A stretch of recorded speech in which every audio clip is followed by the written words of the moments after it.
Mort de Françoise Hardy, ces derniers mois très difficiles face à la maladie. Après des années à souffrir des conséquences de son cancer, Françoise Hardy est décédée à l'âge de 80 ans ce mardi 11 juin. L'artiste avait lancé de nombreux appels à mourir dans la dignité, après avoir révélé souffrir énormément. Ce mardi 11 juin, elle a dit adieu. Françoise Hardy, l'icône des années yéyé, s'est éteinte à l'âge de 80 ans, après des années passées à se battre contre un cancer et les conséquences de ses traitements. De nombreux hommages ont été rendus à la mère de Thomas Dutronc, qui a annoncé la nouvelle dans une publication poignante sur les réseaux sociaux. Ce dernier s'était confié sur la santé de sa célèbre mère à plusieurs reprises. Mère et fils essayaient de se préparer à son départ psychologiquement, comme il l'avait raconté début juin au micro du journal Inattendu diffusé sur RTL. Didier Varro, directeur de la musique à Radio France, a fait des confidences, sur les ondes de France Inter, sur la vie de l'interprète de messages personnels et ces derniers mois. Les derniers mois de sa maladie avaient été très difficiles pour elle, elle attendait la mort, a-t-il dévoilé, révélant aussi que l'ex-compagne de Jacques Dutronc n'avait pas été loin de mourir il y a quelques années. Si est une femme qui a beaucoup souffert ces dernières années, mais qui était aussi revenue de loin plusieurs fois.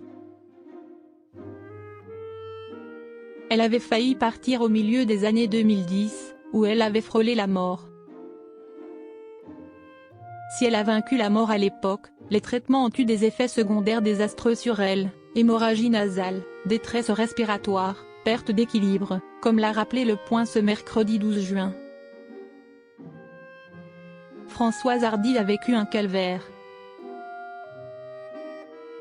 Pire, son traitement avait brûlé ses glandes salivaires, l'empêchant de s'alimenter correctement, n'ayant plus de salive, et l'avait rendue partiellement sourde. Atteinte d'une tumeur du pharynx, après avoir été diagnostiquée d'un lymphome au début des années 2000, Françoise Hardy était soignée par radiothérapie.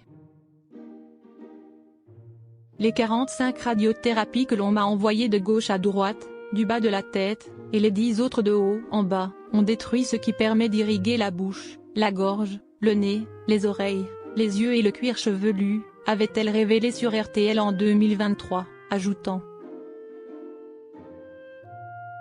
Je vous laisse imaginer les problèmes incurables que cela pose. En plus de ces problèmes incurables, la souffrance qu'elle vivait faisait de sa vie un cauchemar. Un cauchemar parce qu'elle ne pouvait plus lire, ni regarder la télévision, mais aussi parce que les douleurs et les traitements avaient détruit son mental et lui avaient fait perdre la mémoire de trop de choses. Les dernières années de la vie de Françoise Hardy ont été tellement éprouvantes qu'elle avait plusieurs fois émis le souhait de partir de façon rapide et le moins douloureusement possible, militant ainsi pour une loi sur la fin de vie. Elle n'y a pas eu droit, mais aujourd'hui, elle ne